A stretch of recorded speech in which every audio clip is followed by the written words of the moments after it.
یہ زندگی جب سے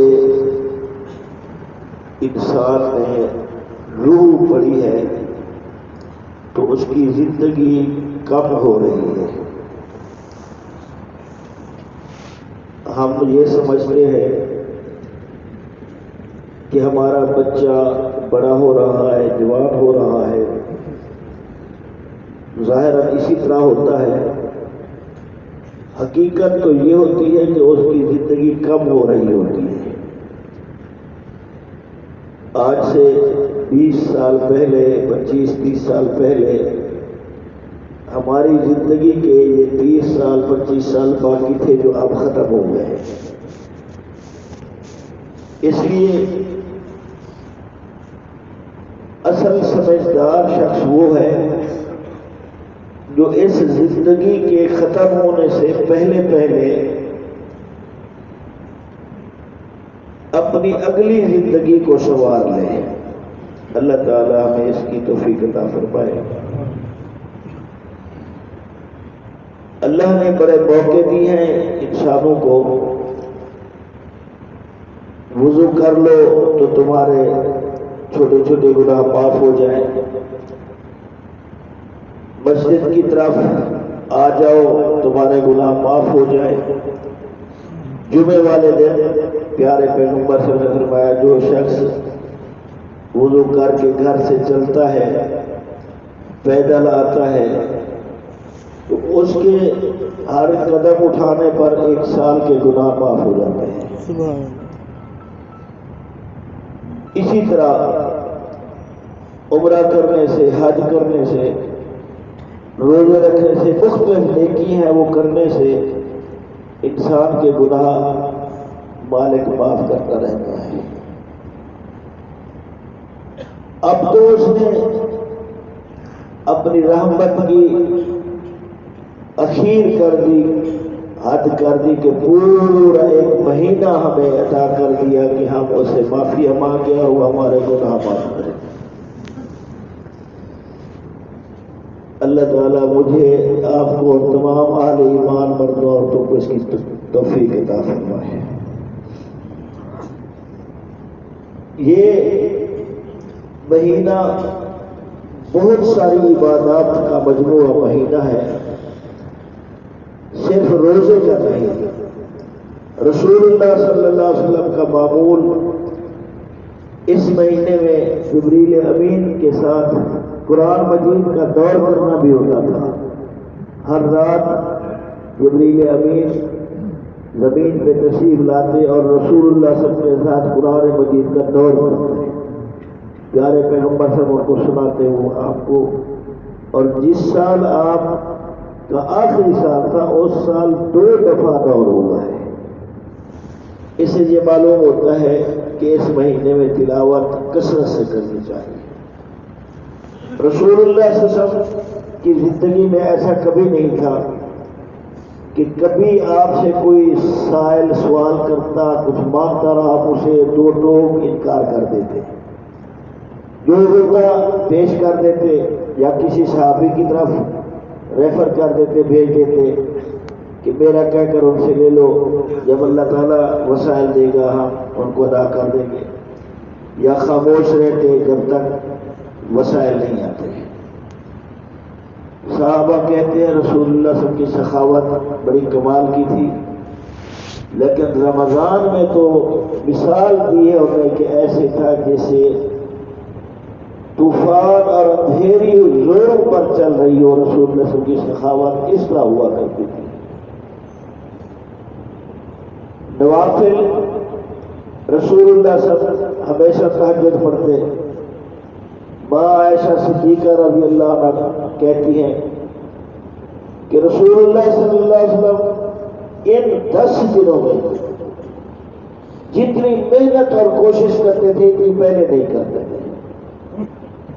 احادیث میں آپ نے سنا ہے، اہل علم سے مسلسل سن رہے ہیں کہ عام حالات میں بھی رسول اللہ صلی اللہ علیہ وسلم نوافل پڑھتے تو کئی پارے ایک رکعت میں پڑھ لیتے ہیں۔ ایک صحابی آپ کے ساتھ کھڑے ہو گئے، غالباً عبداللہ بن عباس ہے یا کچھ سورہ بقرہ رسول اللہ صلی اللہ علیہ وسلم نے شروع کر دی رات کو تہجد میں. وہ کہتے ہیں میں نے سوچا کہ 100 آیتیں پڑھ کر ختم کر دیں کہ رکوع پہ چلے جائیں گے. آپ 100 سے آگے چلے گئے, 200 سے آگے چلے گئے, سورہ بقرہ ختم ہو گئی, 284 آیتیں نہیں پارے کی. تو پیارے پیغمبر صلی اللہ علیہ وسلم نے سورہ نساء شروع کر دی, آل عمران شروع کر دی. تو یہ کم و بیش 105 پارے آپ نے پڑھے ہیں. اور حدیث میں آیا کہ رسول اللہ صلی اللہ علیہ وسلم کا رکوع قیام اور ان کے درمیان برابر ہوتا. اس کی وجہ سے آپ کی پنڈلیاں مبارک سوج جاتی, پیر پھٹ جاتے, خون آلود ہوتا مصلی. لیکن حدیث یہ ہے کہ جو ان 10 دنوں میں آپ اجتہاد محنت اور کوشش کرتے تھے وہ پہلے نہیں ہوتی تھی. اذا دخل العشر شد میزرہ وایقظ اہلہ, آپ کمر کس لیتے تھے, گھر والوں کو جگاتے تھے اور پوری رات عبادت میں گزر جاتے. یہ تو اس شخصیت کی کیفیت اور حالت ہے جس کے دامن میں نیکیاں ہی نیکیاں تھیں. میرے اور آپ جیسے جو تہی دامن لوگ ہیں, اجڑے ہوئے لوگ ہیں, ہماری جھولیاں نافرمانیوں سے بھری ہوئی ہیں, ہمیں تو اس کی زیادہ ضرورت ہے. دعاؤں کی کیفیت یہ ہے کہ رسول اللہ صلی اللہ علیہ وسلم دعا کرتے ہیں, دیکھنے والوں کو ترس آتا ہے اور دیکھنے والے کہتے ہیں اللہ کے رسول صلی اللہ علیہ وسلم آپ بس کریں, آپ کا رب آپ کو خالی نہیں لوٹائے گا. آپ دعا کریں, آپ کا ضمیر آپ کا آواز دے کے آپ کی دعا قبول ہو رہی ہے. یاد رکھنا صرف اسی کا دربار اور آستانہ اور در ایسا ہے کہ جتنا آپ عاجزی کرتے جائیں گے, روتے جائیں گے, گر گراتے جائیں گے, پست ہوتے جائیں گے, تو وہ آپ کو اونچا کرتا جائے گا. جتنا مانگتے جائیں گے وہ خوش ہوتا جائے گا. اس کے علاوہ اور کوئی در ایسا نہیں ہے.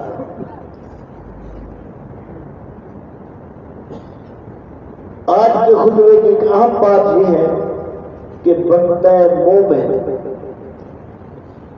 اور اس میں مومن بندیاں بھی شامل ہیں, مرد اور عورتیں.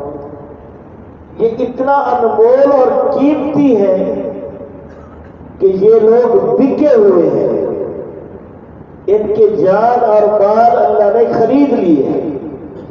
یہ جو آیات الفاظ میں نے آپ کے سامنے تلاوت کی ہے سورہ توبہ کے, یہ 11واں پارہ ہے اور 111 نمبر آیت ہے. ان اللہ اشتری من المؤمنین انفسهم واموالهم بان لهم الجنہ. یقیناً اللہ نے مومنوں سے ان کی جانیں اور ان کے مال جنت کے بدلے خرید لیے ہیں. اس سے علماء نے یہ بھی کہا ہے کہ جس بندے کی یہ کیفیت نہیں ہے کہ وہ اس وجود پہ اللہ کا حکم اپنی مرضی نافذ کر رہا ہے یا اپنے مال پہ اپنی مرضی نافذ کر رہا ہے, اس کا مطلب یہ ہے کہ اس کے ایمان میں کہیں کمزوری اور فالٹ ہے کہ اس کو خریدا نہیں کیا. ورنہ جو بکا ہوا ہوتا ہے اس کی تو اپنی کوئی مرضی نہیں ہوتی, غلام کی تو کوئی مرضی نہیں ہوتی, اس کے آقا کی چلتی ہے. مجھے اور آپ کو جائزہ لینا چاہیے کہ کیا ہماری جانیں اور ہمارے مال بک چکے ہیں.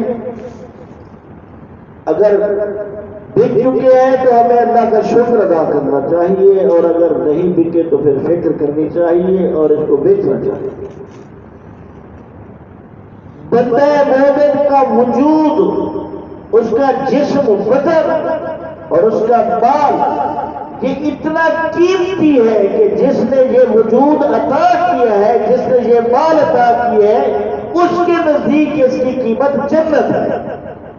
اور جنت کے بارے میں فرمایا الا ان صلۃ اللہ الجنہ ان صلۃ اللہ الغالیہ ان صلۃ الجنہ او کما قال کہ آگاہ ہو اللہ کا سودا بڑا قیمتی ہے.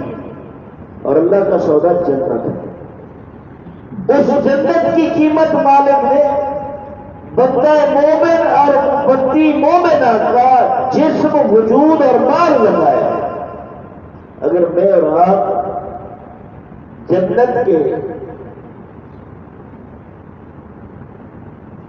خریدار ہیں، جنت کے مشتاق ہیں، جنت میں جانا چاہتے ہیں، تو ہمیں اس دنیا میں یہ کمیٹی ڈالنی پڑے گی کہ اس وجود پر سوائے رب کے کسی کا حکم، کسی کی مرضی نہیں۔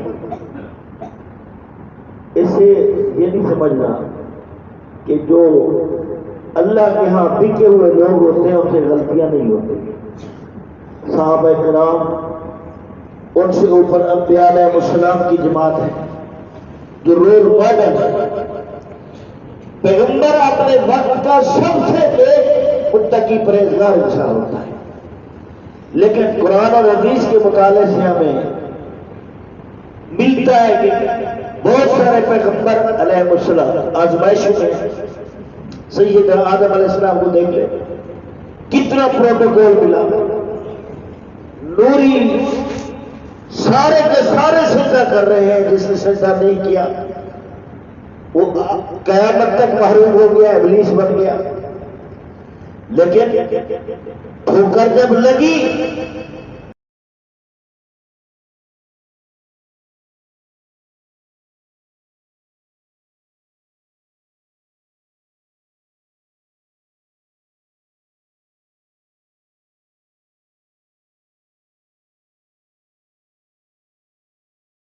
میرے اور آپ کا ابا اور اماں سیدنا آدم علیہ السلام اور سیدہ حوا علیہ السلام جب اترے وہ کیا کرتے ہوں گے، کہاں رہے ہو، کیا کھاتے ہوں گے، کیسے گزر رہی ہوگی، کتنا عرصہ یہ پیریڈ رہا۔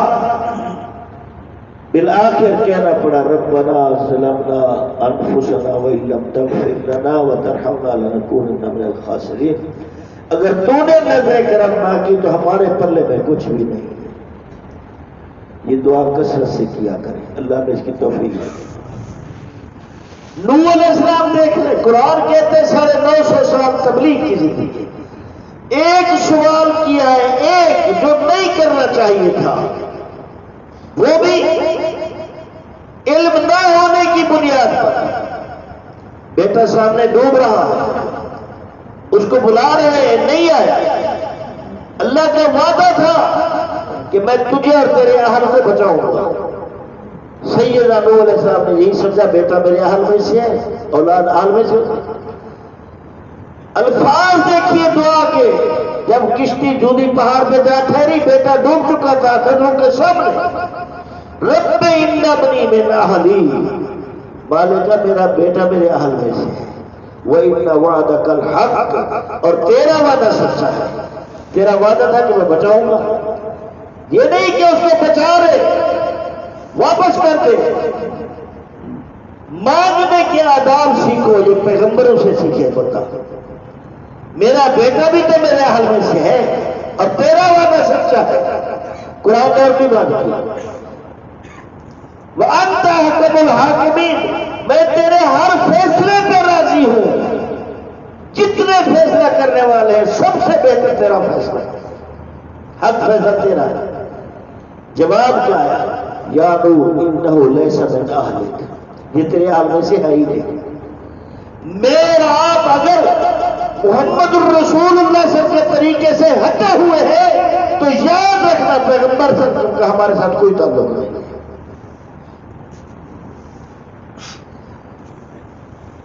یہاں پیغمبروں کی بیویاں جہنم میں چلی گئی ہے، پیغمبروں کے بیٹے چلے گئے ہیں، پیغمبروں کے باپ چلے گئے ہیں، برادریاں چلی گئی ہیں، تو ہم کس کھیت کی بولیاں ہیں؟ اس رسوائی اور ذلت سے بڑی رسوائی کوئی نہیں ہو سکتی کہ قیامت کے دن محمد الرسول اللہ صلی اللہ علیہ وسلم ہم سے منہ پھیر دیں۔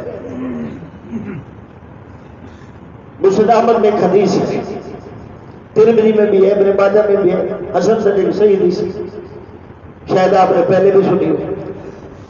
دیکھیے یہ دعوت فکر ہے، سب سے پہلے میں اپنے آپ کو کہہ رہا ہوں، پھر آپ حضرات و خواتین کو اور آپ کے واسطے سے دوسرے لوگوں کو مختصراً عرض کروں گا۔ پیارے پیغمبر صلی اللہ علیہ وسلم نے فرمایا، میں قیامت والے دن انا فرطکم علی الحوض، پیش رہو تمہارے لیے میں وہاں حوض پہ ہوں۔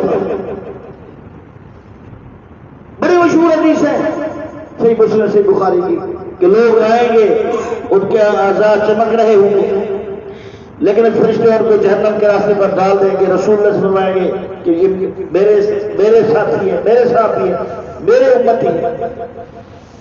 رسول اللہ صلی اللہ علیہ وسلم نے یہاں فرمایا، الفاظ میرے ساتھ ہیں، فرمایا میں وہاں تمہارا انتظار کروں گا، کہیں ایسا نہ ہو کہ تم دوسرے راستے والے بن جاؤ۔ پیارے پیغمبر نے جملہ فرمایا، فرمایا لا تسودوا وجہی، اللہ اکبر، کیسے میں آپ کو ترجمہ ہوتا ہوں؟ لا تسودوا وجہی، لفظی معنی یہ ہے کہ میرا منہ کالا کرا کے نہ جانا، مجھے شرمندہ نہ کرا دینا۔ سب سے پہلے میں اپنے آپ سے سوال کرتا ہوں، پھر آپ حضرات و خواتین سے سوال کرتا ہوں، کیا ہمارا جو کردار ہے، ہمارا جو عمل ہے، اس رمضان میں بھی پیغمبر صلی اللہ علیہ وسلم قد اونچا ہو رہا ہے کہ نیچے کر رہے ہیں؟ ذمہ داری سے بات کر رہا ہے کہ یہ الفاظ پیغمبر صلی اللہ علیہ وسلم سب میں دوں گا، کلیجہ پھٹتا ہے ترجمہ کرتے ہوئے۔ حضرات، میں اور آپ جتنا رسول اللہ صلی اللہ علیہ وسلم کے پیارے اور تعلقدار بن جائیں، سیدہ فاطمہ جتنا تو نہیں ہو سکتا نا، ان کو بھی کہا کہ اگر تیرے دامن میں نیکیاں نہیں ہوں گی تو میں کوئی فائدہ نہیں لوں گا۔ سبحان اللہ، مالک کتنا کریم ہے۔ جتنا گناہ ہو چکے ہیں بازاروں میں، گھروں میں، کڑکتی دوپہر میں، اجالوں میں، اندھیروں میں، جلوت میں، خلوت میں، اجتماعی، انفرادی، چھوٹے بڑے، نئے پرانے، مفت میں، پیسوں سے، جتنے ہو چکے ہیں، یہاں بیٹھے بیٹھے صرف ایک دفعہ دل کی گہرائی سے کہہ دے مالکا معاف کر دے، غلطی ہو گئی، نہیں کرے گا، وہ کہتے تیرے آنے کی دیر ہے، میرے معاف کرنے کی تو دیر ہی نہیں ہے۔ وَإِذَا سَأَلَكَ عِبَادِي عَنِّي فَإِنِّي قَرِيبٌ، پیارے جب میرے بندے سبحان، مجرم کو تو ماں باپ بھی گلے سے نہیں لگاتے، لیکن اپنے رب کی کرم نوازی تو دیکھیے، اذا سألك عبادی، میرے بندے جتنے بچھڑے ہوئے ڈوبے ہوئے، وہ کہتے میرے تو ہونا تم نے مجھے نہیں پہچانا نا، اگر میں نے بھی تم سے منہ موڑ لیا تو تمہارے پلے میں کیا رہے گا؟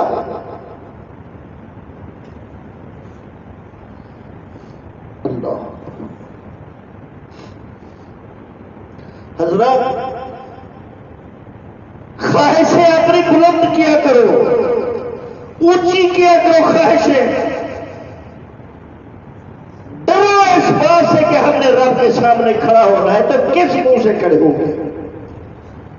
اگر اس دنیا میں یہ کمیٹی ڈر گئی کہ ہم اس کے سامنے کھڑے ہونے سے ڈر گئے تو قرآن کیا کہتا ہے؟ وَلِمَنْ خَافَ مَقَامَ رَبِّهِ جَنَّتَانِ، جو اپنے رب کے سامنے کھڑے ہونے سے ڈر گیا، دو بات ہے۔ پیارے پیغمبر سے فرمایا، ایک بات کہ ہر چیز، درخت، پتے، ٹہنیاں، تنے، پیالے، کپ، پلیٹیں، گلاس، ٹوٹل اس کی ہر چیز چاندی کی ہے، اور دوسرا بات اس میں ہر چیز سونے کی ہے۔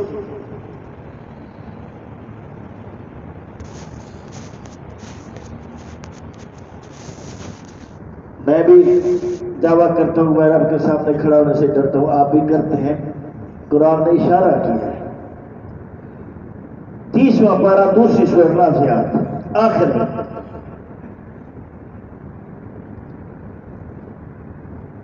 وَأَمَّا مَنْ خَافَ مَقَامَ رَبِّهِ وَنَهَى النَّفْسَ عَنِ الْهَوَىٰ، وہ شخص جو اپنے رب کے سامنے کھڑے ہونے سے ڈر گیا. اس کی علامت کیا ہے؟ وانا ہن نفس عن الہوا، خواہش نفس کی اتباع اور تابعداری چھوڑ دی. اپنے نفس کو اپنی خواہش کے پیچھے نہیں لگنے دیا. نفس کا تقاضا کچھ اور ہے، اللہ اور اس کے رسول صلی اللہ علیہ وسلم کا فرمان کچھ اور ہے، تو وہ نفس کو ہٹاتا ہے، دھکے دیتا ہے. نفس کہتی ہے میں نے سونا ہے، ابھی نیند پوری نہیں ہوتی. دل کو کام کر رہا ہے، وہ کہتے ہیں نہیں، پوری کائنات کا سب سے اونچا شہنشاہ اللہ اکبر، اس کا اعلان کان میں پڑ گیا، اب سونے والا پر ختم، اب جو ختم. گرمی ہے، بھوک پیاس نہیں برداشت ہوتی، کہتے ہیں نہیں، وہ کہتا ہے روزے رکھو. تیرا تعلق تو اس خانوادے سے ہے. کیوں کہہ رہا ہے؟ میرا اور تیرا دعویٰ ہے نا کہ ہم موحد ہیں، توحید پرست ہیں. امام الموحدین ابراہیم خلیل اللہ علیہ السلام، اگر ہم واقعی توحید والے ہیں، اہل توحید ہے، توحید پرست ہے، تو پھر یہ لفظ لکھو اپنے دل و دماغ پر کہ میرا اور تیرا تعلق اس خانوادے سے ہے کہ ہزاروں راتیں اور دن چھولیاں پھیلا کر بیٹا مانگتے ہیں، مل جاتا ہے. جب تک بازو بنتا ہے تو وہ خیر دکھا دیتا ہے کہ ذبح کر رہے ہو. امام الموحدین اپنے موحد بیٹے سے پوچھتے ہیں، یہ بڑے شہری راف المنام انبیاء محمد الماذا ترا، میں نے دیکھا تجھے ذبح کر رہا ہوں، تو بتا کیا ہے؟ توحید پرست باپ سوال کرتا ہے، توحید پرست بیٹا جواب دیتا ہے، یا ابت افعل ما تؤمر. بابا یہ بھی کوئی پوچھنے والی بات ہے. وہ کہتا ہے آپ مجھے ذبح کریں تو میں راضی ہو جاؤں گا، یہ سودا بھی مجھ سے پوچھ کر کرنے والا. کہاں کھڑے ہوئے ہیں حضرات؟ یہ لیلا مجنون کے قصے نہیں ہے، کچی پکی روٹی کی باتیں نہیں ہے، یہ حقائق ہے.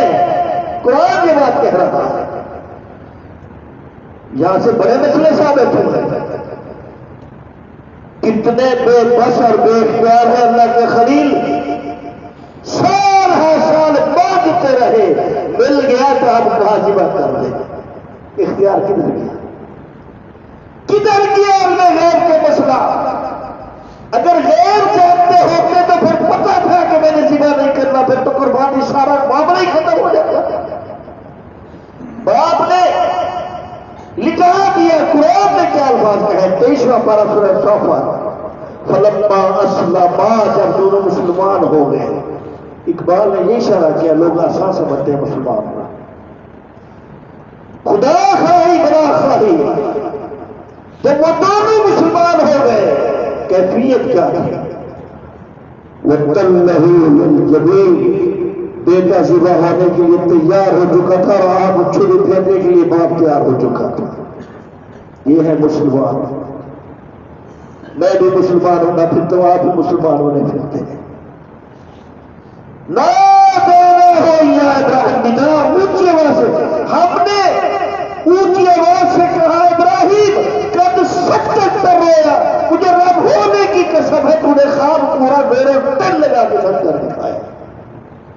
ایسے نہیں رسول اللہ صلی اللہ علیہ وسلم نے دیکھا کہ فرشتوں کو تو ساری زندگی میں ایک بار بیت المعمور میں جانا نصیب ہو اور اللہ کا خلیل دیوار کے ساتھ ٹیک لگا کے بیٹھا ہو. میں اور تو بکے ہوئے ہیں. ابھی زندگی اگر رہی تو میں آپ کو چند منٹوں میں بتاتا ہوں کہ جو بکتے ہیں ان کی کیفیت کیا ہوتی ہے.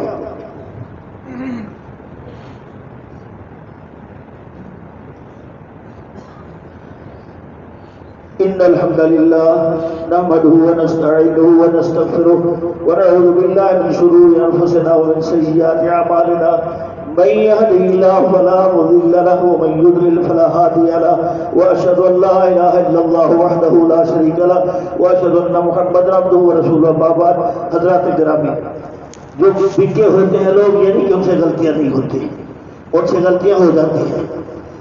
جو بکے ہوتے ہیں ان سے غلطیاں ہو جاتی ہیں، لیکن وہ ڈٹ نہیں جاتے. ان کو کیا ملتا ہے؟ 2 مثالیں پیش کروں گا حدیث سے. ایک سیدنا عبداللہ بن حرام رضی اللہ عنہ کی. جابر رضی اللہ عنہ والد ہیں،